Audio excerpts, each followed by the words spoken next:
Topic for today's panel discussion, fostering the right environment for learning. So I think we keep, it's become so cliched, to say that there is such a paradigm shift in the way education is today. There is such a transformation in the way we call them the Gen Z, in the way Gen Z learns and understands things. There has to be so much of change in the teaching learning pedagogy. The generation of today, I think the students of today are looking more for an immersive, a more experiential, a more collaborative and participatory learning. Unlike, as I was telling somebody outside, earlier times, a teacher was a sage on the stage. Now he or she is more a guide on the side of the student. There is a change in the technology part of teaching and learning. There is the digital classroom, the online learning, and the way students are able to get knowledge at the click of a mouse. So the role of the teacher has become more of a facilitator, more of a mentor than just providing knowledge. There is a change in the industry scenario. There are new age skills. That have the student who is studying in classroom today may walk out to the corporate world where there are totally different skills from what he has been taught inside the classroom. So the teacher needs to be on his or her toes. The student needs to be continuously on a learning curve. The skills need to be inducted into the classroom sessions. There has to be a very close collaborative partnership with the industry. So there are so many things. I think the topic is so vast that we can go on and on. But we have a very esteemed panel of guests here. So without taking much time, I will just start the session with a warm welcome to the three of you. And let us hope that at the end, we keep talking about what we need to do. I think so many of us know what we need to do. I would like all of us to focus on the how we need to do what we need to do. So we do know where we lack. But how do we change that? High time we change that. So I would request that the focus is more on walking out with some crucial points which we can all inculcate in our lives. So that's what I'll start with. I think, ma'am, again, ladies first. Start with a more a general question, a broader framework of the topic. How can Indian universities create a learning environment that fosters creativity and innovation in students? Could you share some ideas and inputs, ma'am? First of all, thank you for the opportunity to share my thoughts here. Even before I answer your question, I think we need to ask ourselves a more preliminary question. Because when we say, let us make the campuses very encouraging for our students, enabling for our students, we need to ask ourselves the question, what are the exclusion clauses we are putting for our students? Because in order to achieve an inclusive kind of a paradigm where there is more creativity possible, we need to understand what are the factors that are excluding some students to have those access points and not the others. So when we look at the Indian education system at large, we find a very uneven playing ground. Not everyone has the access to all the things that even in the previous panel we have been discussing. So how do we make the access available to all our students would be the first question in response. The second aspect is, we keep talking about digital inclusivity, but again, do all of us have the same digital access? So as an institution, do all institutions have the kind of access that an IIT would have or an NIT would have? So where are we? Vis-a-vis as an institution, are we on level playing ground? The third aspect for this enabling thing to happen is, are we going to still talk about innovation as a separate standalone criteria, or are we going to look at innovation as part of our curriculum, as part of our syllabus, as part of our teaching learning, and as part of our placement activities? So I believe certainly that we cannot have it as one more to add to the checkbox of the things to do in our institution rather than looking at them as part of all our educational activities. So if innovation is part of all our activities, then automatically we are looking at a campus that is innovation friendly. I'll come to more on this. Thank you. Beautiful points raised by ma'am here, factors that are excluding creativity, digital access. Are we inclusive in terms of providing digital access to all the students? And the third point, absolutely beautiful, that innovation should not be something that is standalone. Is it a part of our curriculum and our day-to-day education system? Thanks a lot, ma'am, for your words. I would like to address the second panelist here, Dr. Shivaji Chandra. And let us talk about, there are, when I meet university vice chancellors or senior administrators, we discuss so many challenges that we face continuously in improving the quality of the education system in India. So I would like you to reflect a little on what are some of the challenges faced by educators in Indian universities in creating a positive learning environment, and how do we address those challenges? It's a very big question. Yes. Thank you, Madam Malini, for this very important question. So at the very outset, I would like to thank the BW for inviting me and giving me this opportunity to share some of the experiences. And coming back to this question, I think we need to do a lot in the field of education, particularly the learning methodologies and learning practices that have been there in India and abroad also for centuries together.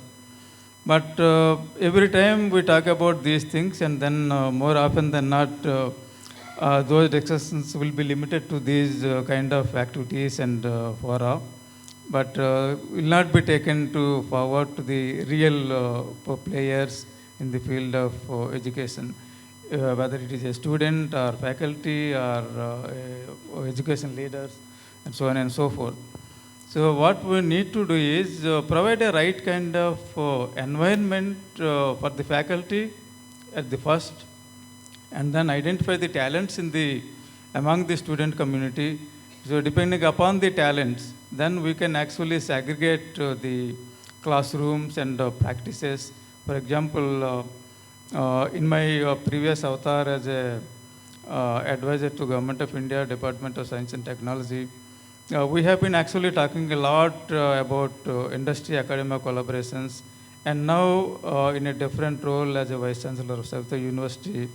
So what we are actually practicing, there is something called CLAB, classroom and lab together. So previous speakers have actually dealt with this subject a lot. What we actually do is, we have a classroom fitted with all the kinds of all these latest tools for education.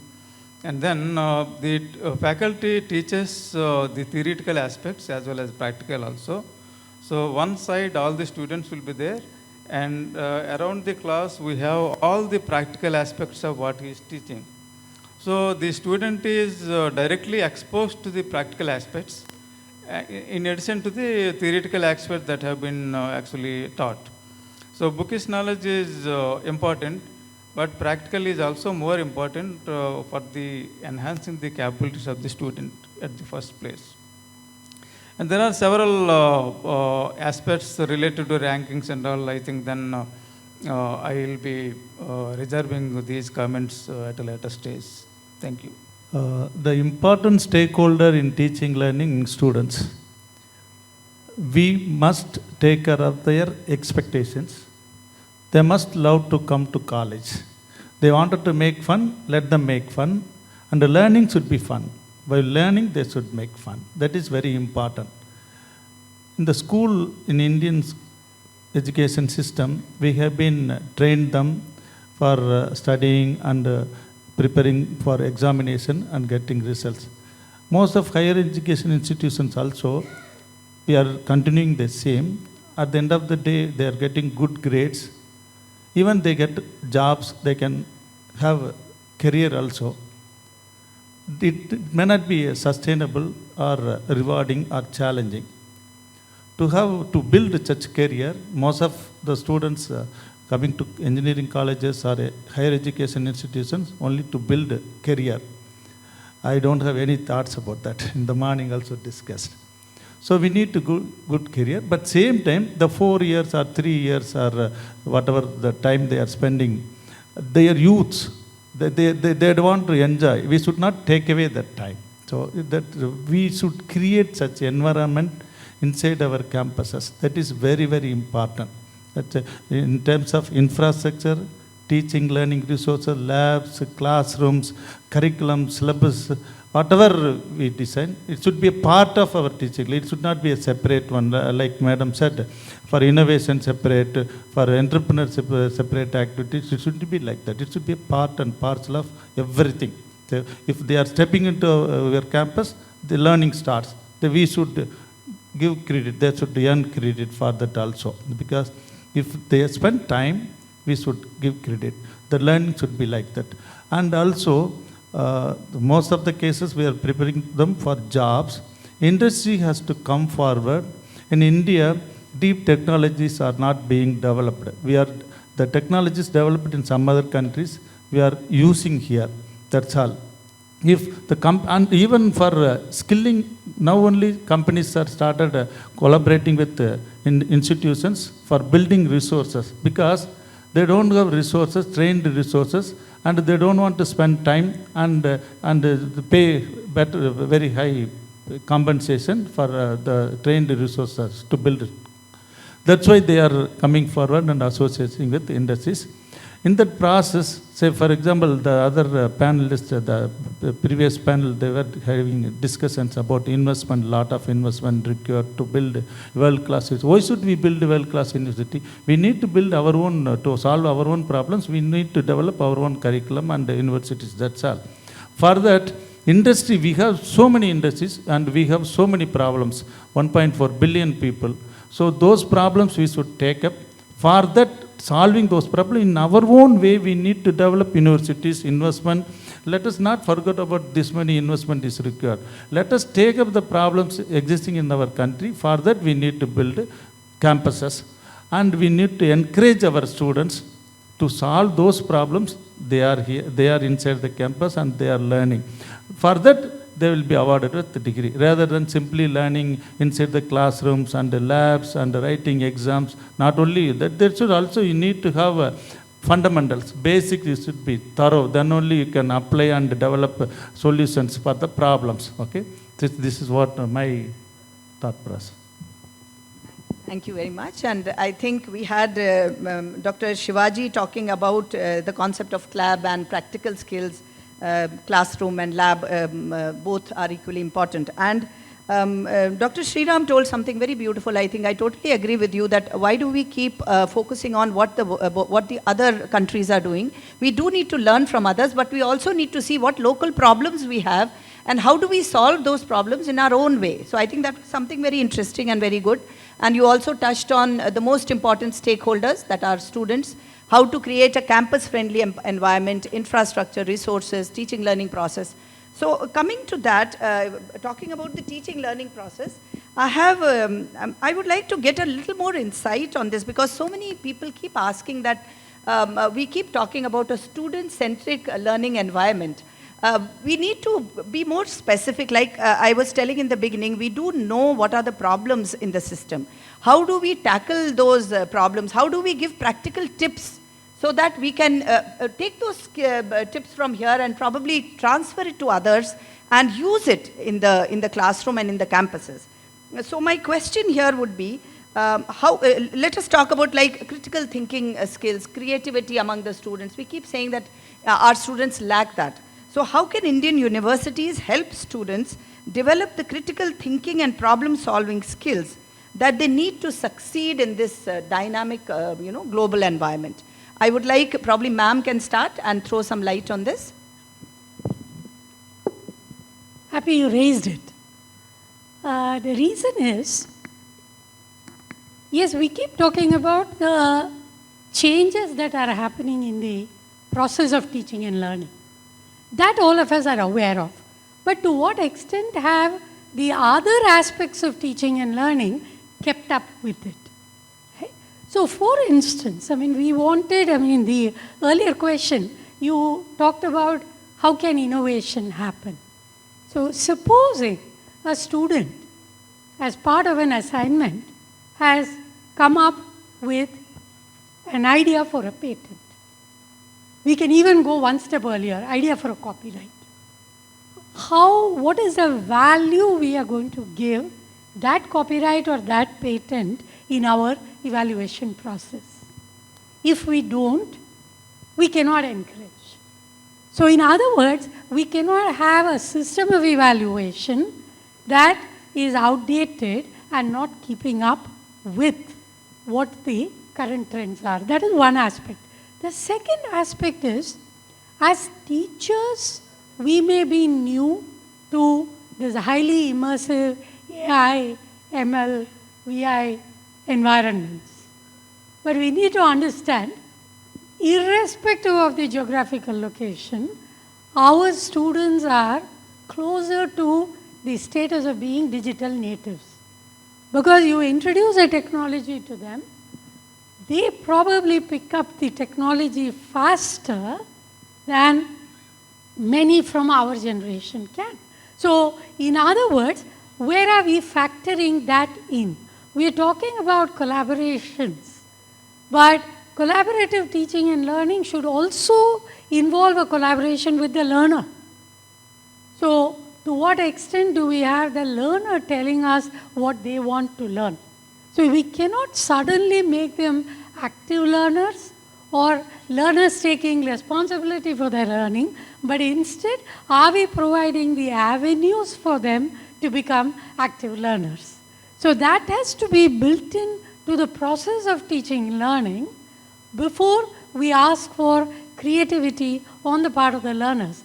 Creativity on the part of the learners, we need to understand, already exists. It is just that what aspect of our teaching learning transaction enables that to be openly articulated on the part of our learners. If we can create that aspect of the system, then automatically we are factoring into the teaching learning interaction the creativity, the expression of the creativity, and the rewarding of that creativity.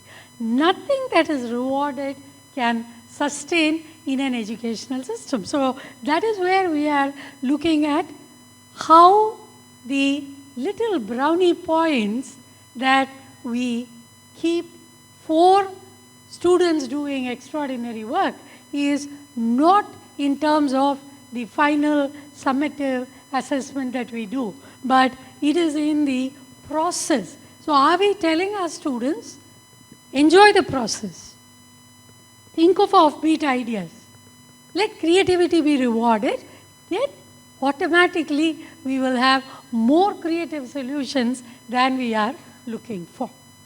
Again, I will let the other panelists voice their views and then come back if need be. Thank you. So thank you, madam, again. I think this is very important. So in order to inculcate the problem-solving aspects in the minds of the students, so we need to give them a challenge.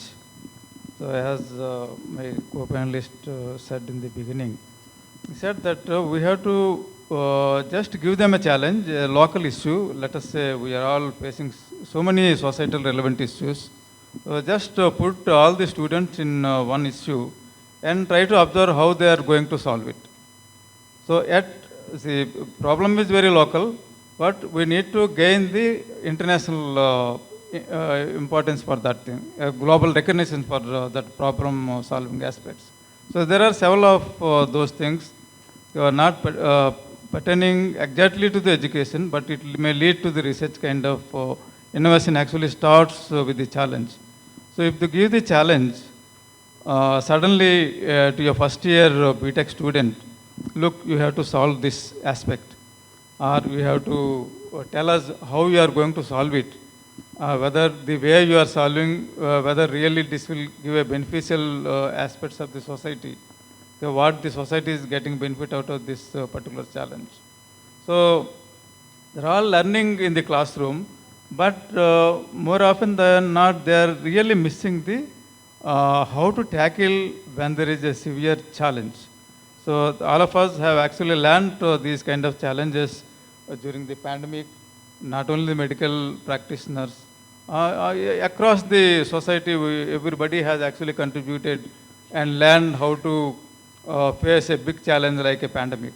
So therefore, the student needs to be exposed to the real life situations and guide them how effectively he or she can come up with a solution to that problem, which will attain the further importance to his career growth, as well as the important thing we need to tell them while giving the challenge, how this challenge is pertaining to the society. How you can be made an independent thinker or independent researcher. As you know, the Honorable Prime Minister of India launched Atmanirbhar Bharat. So each and every citizen has to become self-reliant, how he can contribute to the development, overall development of the country by his expertise, by his knowledge to the society.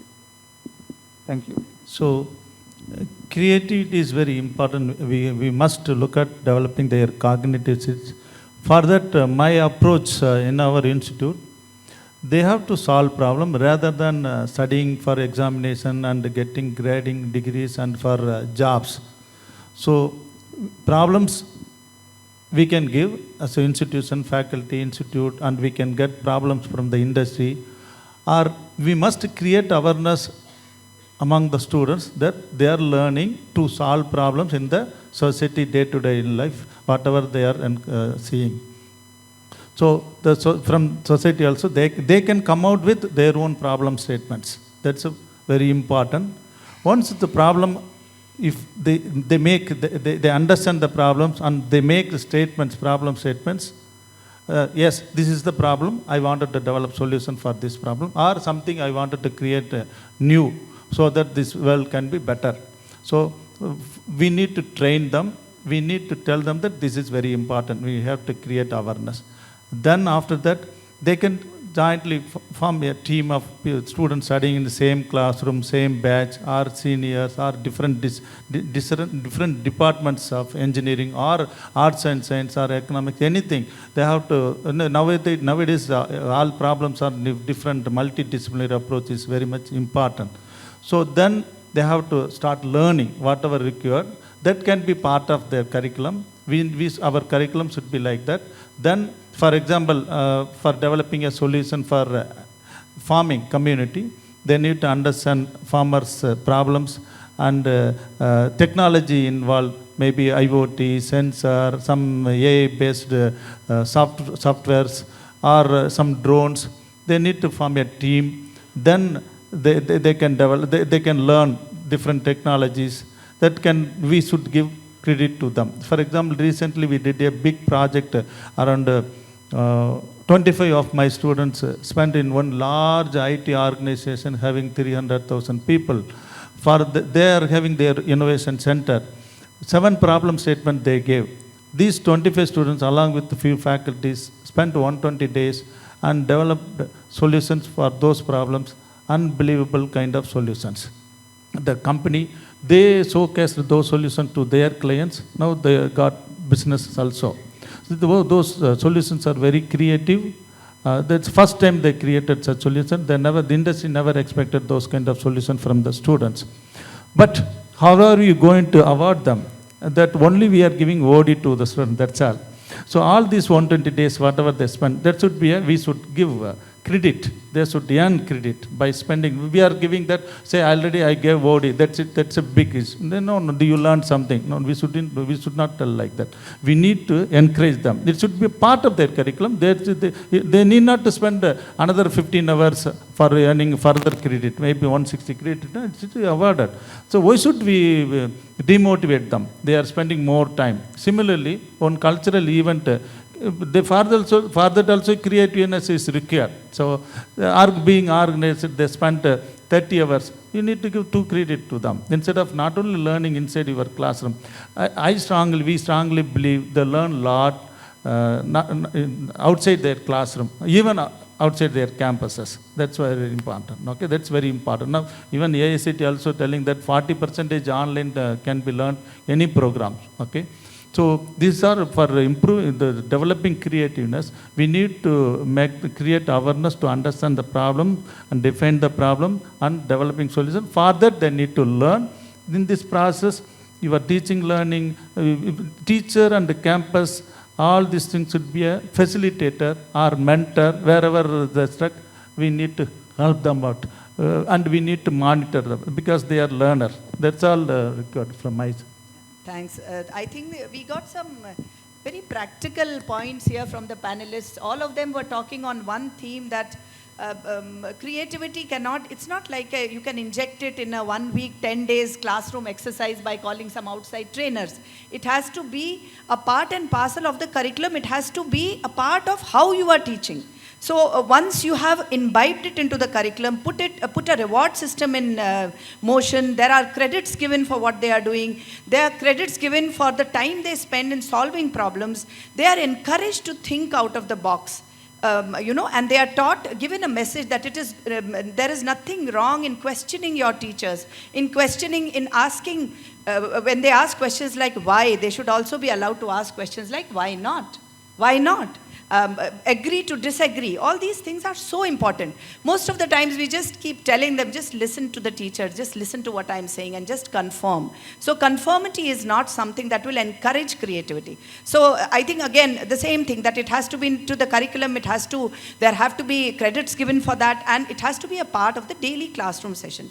Now, this leads me to a very important part, which when I talk with educators all across, they keep saying it's very nice and fancy to sit inside conference halls and talk about we should do this for the students and we should do that. What about faculty training? What about faculty being so stressed with finishing the syllabus and the curriculum that they have to finish 5 units? They have got these many hours. And if you don't finish the curriculum, you are again penalized. The student writes in the feedback, faculty finished only 4 units, 4.5 units. You are sitting there as an administrator telling us to do this, that in the class. How do we practically do that? Number one, within the time that is given to us. Number two, are the faculty trained for teaching this so-called Gen Z? The youngsters of today, are they actually trained? What are we doing for faculty training? How do we do all that? So there are 2 parts to the question: faculty training and the time constraint that they face, and how do they face and how do they actually implement all these ideas within the curriculum and within the class hours given to them. So over to you, ma'am. You can make a start, and then the gentleman there can. A brilliant question. And if you recall, Professor Pankaj Mittal started the whole, her keynote with that need for capacity building and continuous capacity building. And she was talking about AIU's initiative of the Academic and Administrative Development Center. Many of you may have even had this question in your mind: how is this AADC so different from UGC's HRDC? UGC's HRDC and AADC differs on a very crucial point. AADC's courses are not meant for a faculty promotion. See, we know what happened with the HRDCs when we linked it up to a faculty promotion. It became like an end semester exam for the faculty. I finish the course, I get my promotion. But instead here what we are saying is these are short-term capacity building, and we want the faculty to realize where and what are the skills that they want to learn. So in other words, we put the onus of responsibility on the faculty to decide on where upskilling is required, and it differs from faculty to faculty. So that would be to answer the first part of your question. The second part of the question, where we ask about how do we engage this new generation of learners. First thing first, let us not assume that we are dispensing knowledge. If we look at ourselves as transmitters of information, our students know much better than all of us put together. And they have more access to that information as well. But what they still do not know is how to get these disparate sets of information, make a choice on which is the most authentic or most reliable information, and third is how to process it into knowledge. And that is where, in spite of having extensive online modes of education thrust on us by the pandemic, we still realize that the knowledge processing, knowledge creation has not happened. So when we talked about the loss of learning during pandemic, it happened precisely because our students had information. Our students did not have knowledge. So how do we bridge that gap? Faculty in the classroom and the kind of peer interaction in the classroom is what creates that knowledge. The online cannot just give us all that knowledge. So the transformation and processing of information to knowledge is where we still contribute, where a physical classroom still contributes, and whatever the online is doing is only to mimic what really happens in a classroom. So that is where the relevance of teaching, the relevance of a physical classroom still matters. So I have a different opinion for the practical aspects of faculty development programs that we have been talking about for a large number of years actually. See, faculty development is not just merely hearing the lectures by IIT professors, but there is a class of institutions, in India. We have deemed universities, deemed to be universities, central universities. Professor Krishnan, with your permission, I am talking. So we have varied components and varied number of institutions in the country. So what we need to do is not merely the training programs for the faculties or students. We need to again come back to the exposure of the faculty to the real practical problem. I will tell a classic example of what Savita is doing in this aspect is, so we have actually adopted 15 villages in and around Chennai as well as in the entire Tamil Nadu state. So what we do, we send the students led by 2-3 faculty members and go to that particular village, and it's a comprehensive kind of package. So not related to the education, not related to research. They just go there and inquire about what the problems they are facing, whether it is a water treatment or whether it is a hygiene or it is a woman-centric gynecology problems, because we have medical college also. So they go there and bring in the students and faculty together, work for identifying the problem based on the data or consultative process they are doing in that village. And then they work there for 15-20 days and then come back and start working on that. And then all these discussions and all these preliminary investigations and research will be culminated during a process called STAR Summit, Savita Transdisciplinary Research Summit. It's an annual event where all these students, they'll make a presentation, they'll prepare a beautiful posters on their research findings in that. And then we invite eminent people like you to those as an examiners of these poster presentations. So therefore what happens, we start from the scratch, right from identification of the problem and problem solving capability of the student as well as faculty together are working in that. So each faculty is attached some 10 to 15 students, and then they work together, and it doesn't stop there. And then the student and faculty together will publish those papers in the international corpus publications. I think my previous speakers in the last panel referred the what stops us to cross or surpass the Harvard. Somebody mentioned about Harvard University. I am very happy to announce that Savita University Dental College has surpassed the Harvard Dental College in the number of publications, global number of publications. Savita University, as per the Scopus 2023, we are number one for dentistry in the global number of publications. Yeah. So the lot of work the teaching community is doing again in the repetitive, non-value-added activities, and it can be reduced. For example, one class, one subject handling, next same subject handle, same faculty for other classes also. It can be combined. When we are allowing them to learn through digitally, why don't we have workload can be reduced 25%, 50% easily can reduce. And the evaluation also, you need not to manually you can do. Some automated tools we can, online assessment tools with that is possible. And next thing is, when you teach, you should also learn, especially for development program, 1 week program, 2 week program, or taking up some online courses. That really helps.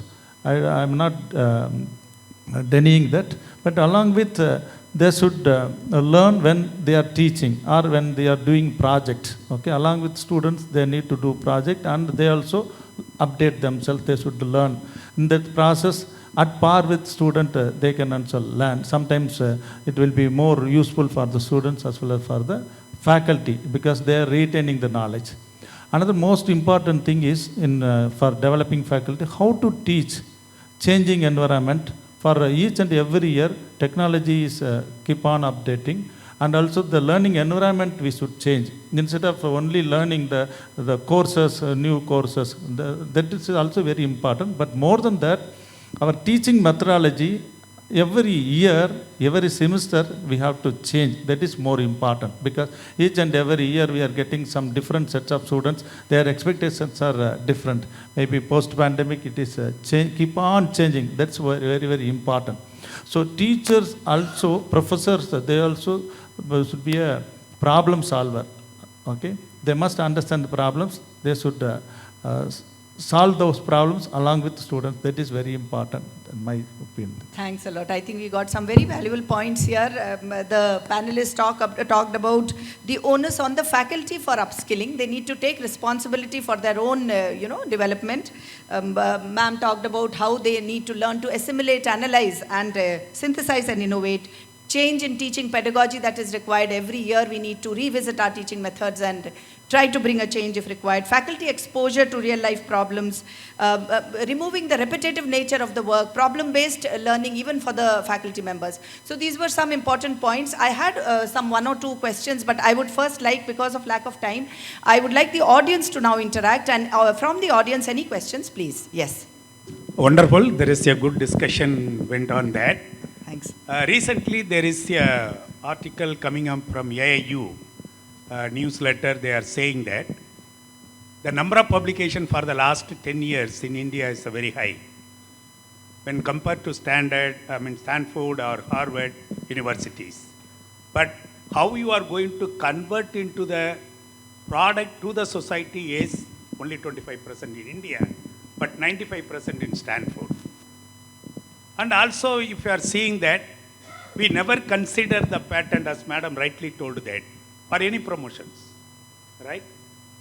Then, what is your justification? Where we are, right? One side, when we want to give the promotions, we are giving or looking for the publications. We never consider the patent for taking that any promotions in anywhere. Madam rightly told that. But what we can do that? We are talking about ABC, we are talking about multidisciplinary, everything we are talking. Where we are lacking, how we are going to convert this one as a product? Because widely we are talking, higher education is very important to give the product to the society. We are doing it. What recognition we are giving? As my Savita University told that rightly, what we are going to recognize that the students giving out some solution for the society? No. So that type of things we have to take care of. Otherwise, I think higher education is a higher education. To get the degree, get the job, living very happily. About the system, because it is an evolving system. Okay. We are already discussing this issue, both at AICT as well as UGC. I think patents as well as startups would be considered, but it's a process. It's in the process. We have to make some rules. It's happening because you are advancing. I mean, the technology and also the patenting is all happening in the last 5 to 6 years only. Okay. If you look at the numbers, it's only last 5 to 6 years. So now I think agencies have woken up. We had a discussion, first round of discussion, I'll assure you, has happened, where I was also in the committee. So we have advised UGC to consider patenting at the entry level for assistant professors as equivalent to a patent. That's very nice to hear that. Very Yeah, nice to hear. But it has to come out as a policy. I think Yes. what is looking at is a policy. So policy will take some time because it has to go to UGC back. So we have recommended some suggestions on that. AICT already mentions without numbers in our recruitment policy of assistant professor. And that's a very difficult to quantify. Please understand. Listen, please understand, that's very difficult to quantify. You need a big committees to quantify, and each committee will have their own way of assessing how is impacted the society. That is No, sir. Please, sir, I argue with that. NAC is given today. Patent is not going to give the mark.